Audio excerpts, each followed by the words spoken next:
Bugün sizə refleks və refleks göğsündən danışmaq istəyirəm. Biz bilirik ki, bədənimizdə olan orqanlar sistemindən biri də sinir sistemidir. Refleks bizim ətraf mühitdə olan qıcıqlara qarşı verdiyimiz cavab reaksiyasıdır. Refleksi ilk dəfə olaraq elmə Descartes gətirmişdi və refleks sözünün tərcüməsi əks edirəm, qaytarıram deməkdir. Sinir impulslarının getdiyi yol refleks göğsü adlanır.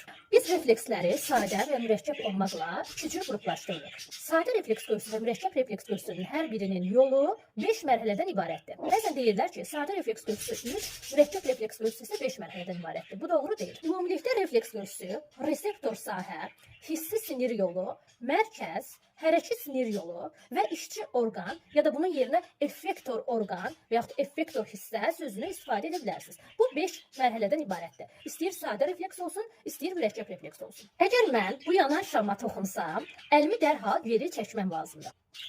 Bu mürəkkəb refleksə bir misaldır.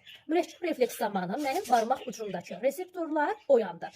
Ateşin təsiri ilə. Biraz daha uzun müddət saxlasam yəqin yanar. Reseptor sahə refleks göğsünün birinci mərhələsidir. Daha sonra hissi sinir yolu. Hissi neyronun dendriti, cismi aksonu və hissi neyronun dendriti periferik hissədə yerləşir. Yəni mərkəzdə yerləşmir, mərkəzdən kənarda yerləşir.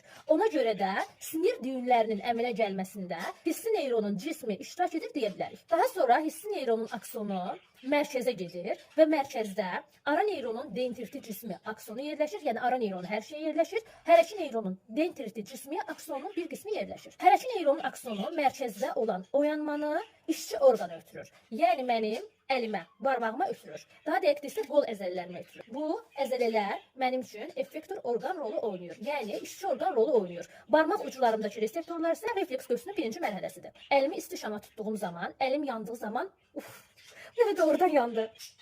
Əlim yandığı zaman əlimi geri çəkməyim mürəkkəb refleksə misal olacaq. Bir şeyi unutmayın ki, mən əlimi alova yaxınlaşdırdığım zaman əlimi dərhal geri çəkirəm.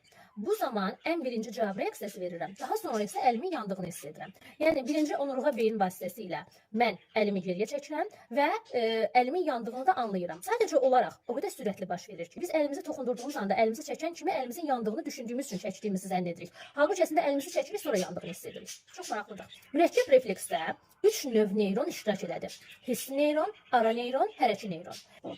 Bəs sadə refleks nədir? Sadə refleksə ən çox diz refleksini misal göstərirlər.